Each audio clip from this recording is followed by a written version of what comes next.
is guidance. And we're being told. Now another thing, which is a really important dua to do, right?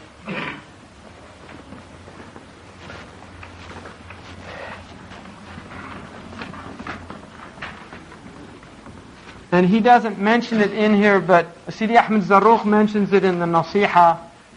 And this is it's a great dua. It's from our Prophet ﷺ, so it has to be great. But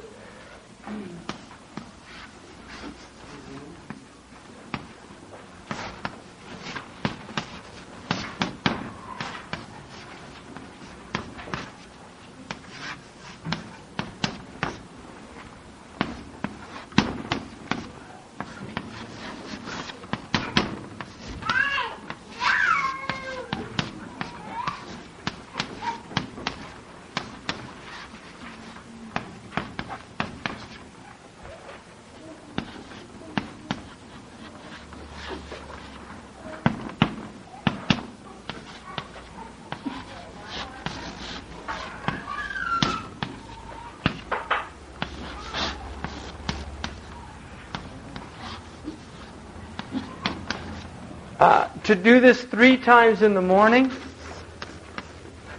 and 3 times in the evening. This is prescription drugs, right? With no side effect. No side effect. No, it has primary effects. Oh Allah, Allahumma inni a'udhu bika an ushrika bika wa ana a'lamu. I seek refuge in you, that I should associate with you and I know it. In other words, shirk, riya. This is a dua for isti'adha min al-riya. And the Prophet ﷺ did this. So, Allahumma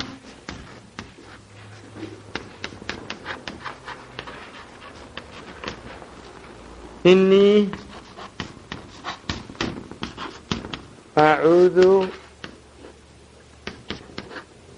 bika an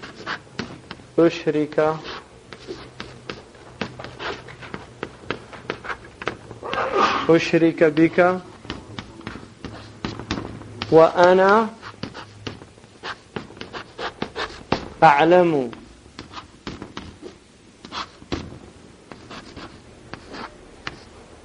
Wa astaghfiruka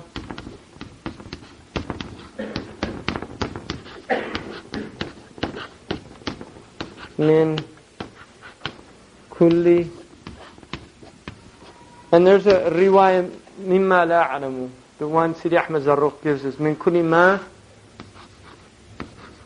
wa astaghfiruka min kulli ma la a'lamu. So this says, oh Allah, I seek refuge in you that I should make shirk with you. Ushrika bika wa ana a'lamu. And I know about it, which is riya. That is riya. Wa astaghfiruka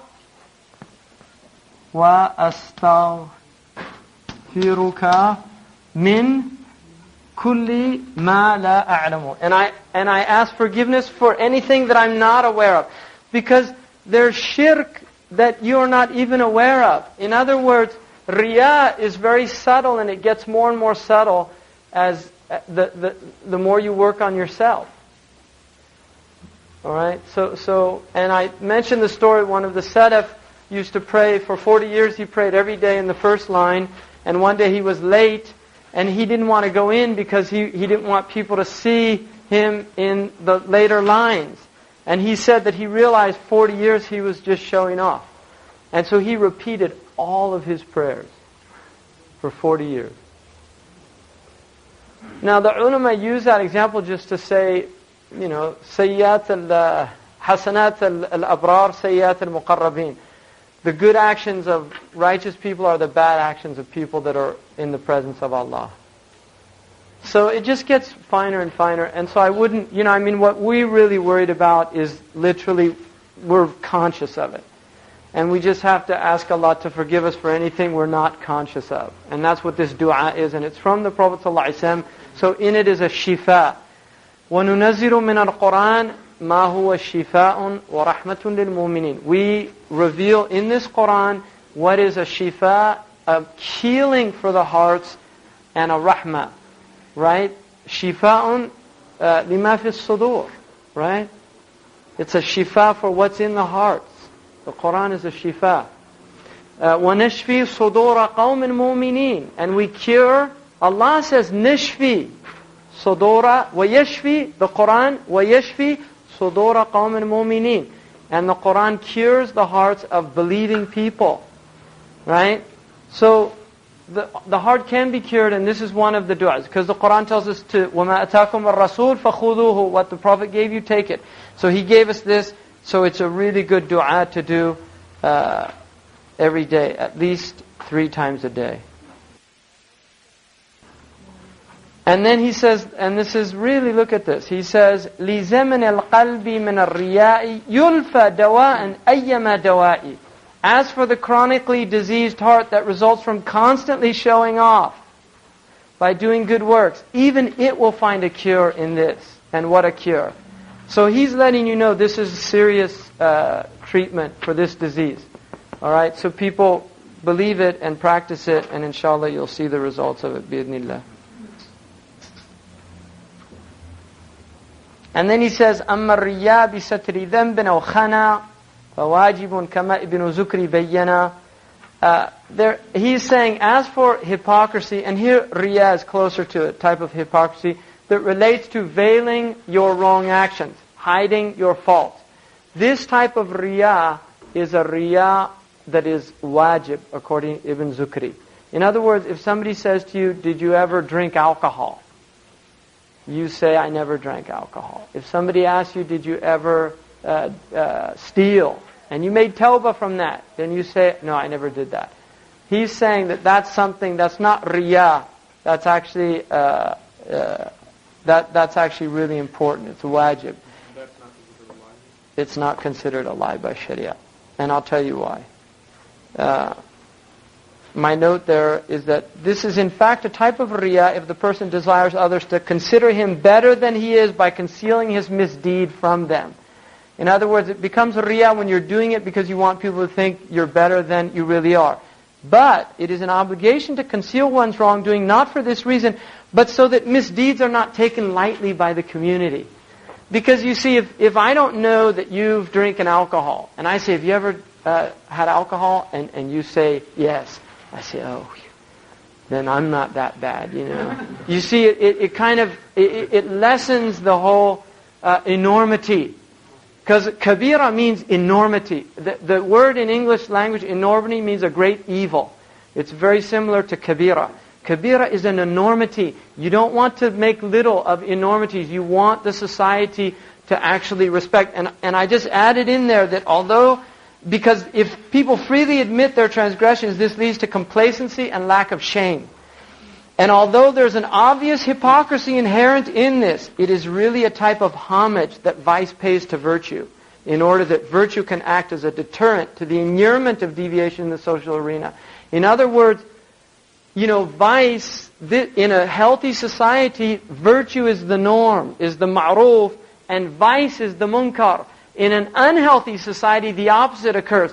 So when you have a healthy society, vice has to pay homage to virtue by hiding itself.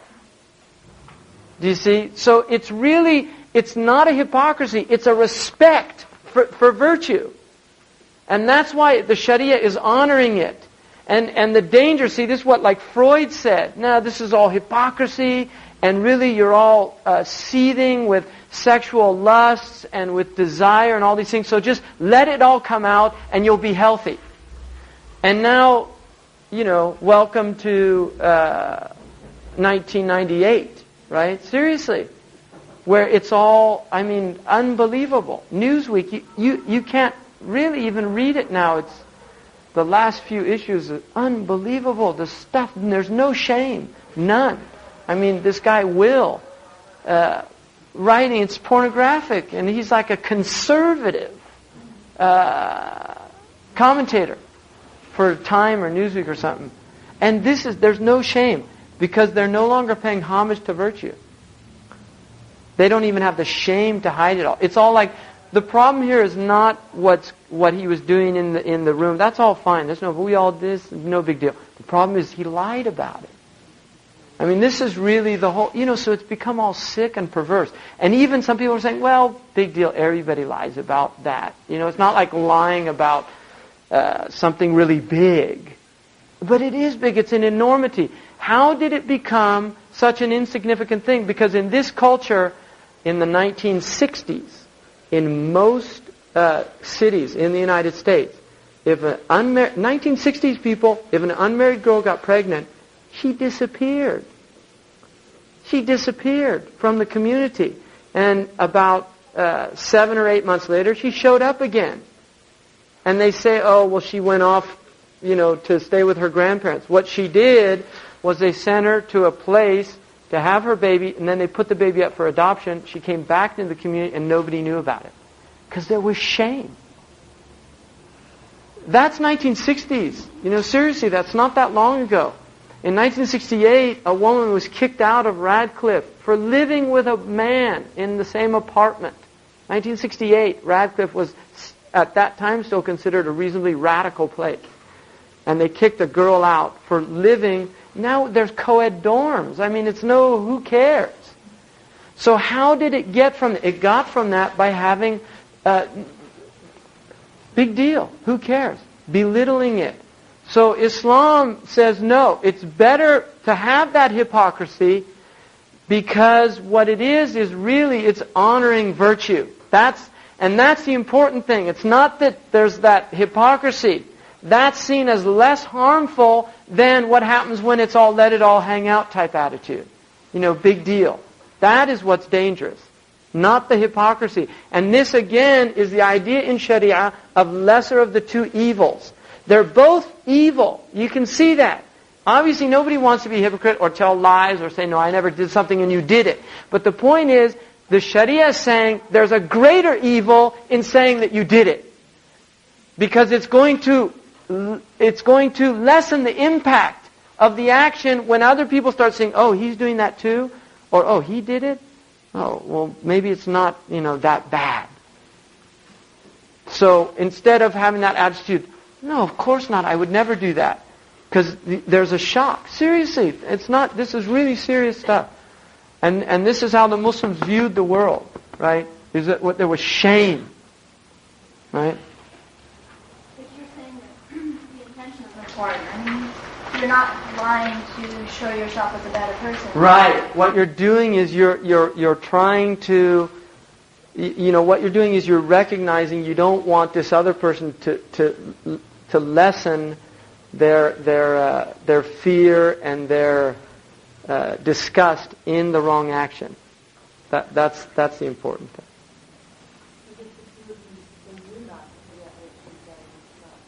Well, see, even Imam Junaid, and I really think this is a healthy opinion, Imam Junaid said, if you do a wrong action and you make tawbah, forget it. Don't dwell on it. Have a fear of returning to it, but don't dwell on it. Because what that does, it results in guilt, it results also in a type of despair, and it results in a feeling of self-loathing. Right? And you really shouldn't, those aren't healthy feelings, they're not. If you make tawbah, astaghfirullah, and make a sincere tawbah, don't return to it, and then just forget about it, like it never happened. Right? And that is a... What if it's one of the big ones, like river or something like that, and you can't get out of it, and therefore you're in a state of disbelief? Well, if somebody's in an enormity like a riba, that's not kufr. It is an enormity, and it's a bad one. And it shouldn't be taken lightly at all. But it doesn't take you out of the pale of Islam. You're still within the fold of Islam. It's an enormity. If you've gotten yourself into that situation and it's not easy to get out of it, right? Then you have to make tawbah and do whatever you have to do to get out of it. In other words, begin that process and make the tawbah, get out of it. Once you're out of it, you make, khalas. Tatub ila Allah subhanahu wa ta'ala. And tawbah has to be sincere. And the signs of sincerity is real remorse. You have nadama, that you leave it immediately, and you make the intention never to return to it. If you do that, khalas, that's a tawbah, and you should have a good opinion of Allah when you make tawbah. Like, I'm so horrible, I'm miserable, Allah will never forgive me. No, Allah tells us not to think like that. And that's like a Christian disease. A lot of Christians fall into that despair.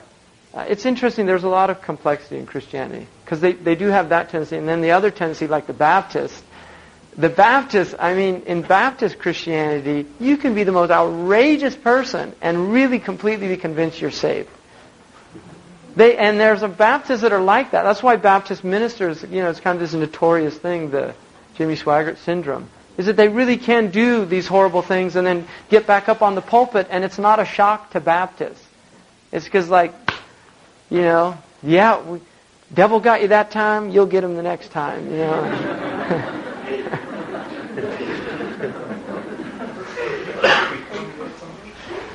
To make tawbah for what you did before? No. Al-Islam yajubu ma qablahu. Islam is tawbah. Islam is the tawbah of a non-Muslim from his kufr. And that by consensus is accepted. When you make tawbah as a non-Muslim by entering Islam, by the ijma' of the ummah, all of your wrong actions are forgiven. Nothing remains. It's like the day you were born. By consensus. Whereas the tawbah of a Muslim, khilaf. In other words, if Allah wants, He can accept it. If He doesn't, He can reject it. But you should have a hope that He does, because we have raja. But don't be absolutely certain. In other words, that'll put fear in you from not returning to it another time. All right?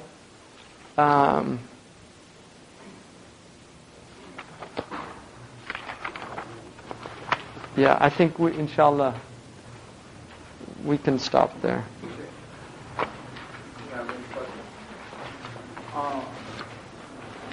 I heard people say that when you take shahada that all your bad deeds become good deeds. Is that correct? No, but all your good deeds come with you into Islam. Your bad deeds are wiped out. Yeah, but the good deeds come with you. So anything you did good before Islam, it comes with you into Islam. That's why you don't lose anything, you just gain. Uh-huh. We were talking about how Allah has, that He gives good and then He also brings evil.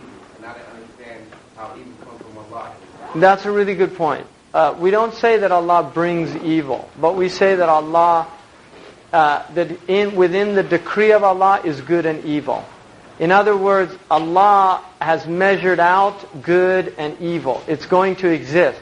But the hadith, the Prophet's dua of the Prophet, he said, الخير كله بين يديك والشر لا يعود إليك. All of good, it comes from you, and evil does not return to you. So while Allah has created a world in which He has allowed evil to exist, we don't attribute evil to Allah, even though we believe that it is Allah who measured it out. In other words, Allah has given... See, evil can only exist, interestingly enough, with human